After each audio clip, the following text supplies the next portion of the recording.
بسم اللہ الرحمن الرحیم۔ آج میں آپ سے قرآن پاک کے متعلق سوال پوچھوں گا۔ سوال: مسجد حرام و مسجد اقصیٰ کا ذکر کس صورت میں آیا ہے؟ سورۃ بنی اسرائیل میں آیا ہے۔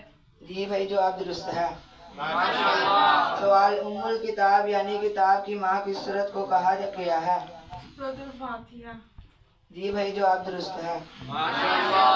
سوال: قرآن کی دلہن زینت کس صورت کو کہا جاتا ہے؟ سورۃ الرحمن کو۔ جی بھائی، جواب درست ہے۔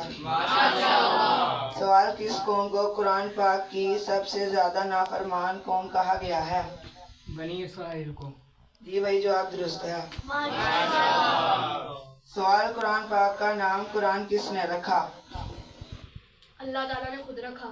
جی بھائی، جواب درست ہے۔ سوال یہ ہے کہ ایک رکوع والی وہ کون سی صورت ہے جو 30ویں پارے میں نہیں ہے؟ سورۃ فاتحہ پہلے پارے میں۔ جی بھائی، جواب درست ہے۔ سوال: قرآن کریم میں کتنے انبیاء کرام کا ذکر آیا ہے؟ 26 انبیاء کرام کا ذکر آیا ہے۔ جی بھائی، جواب درست ہے۔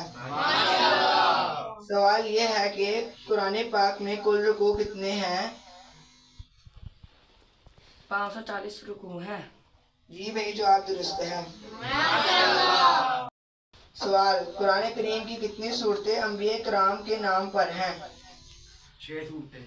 جی بھائی، جواب درست ہے۔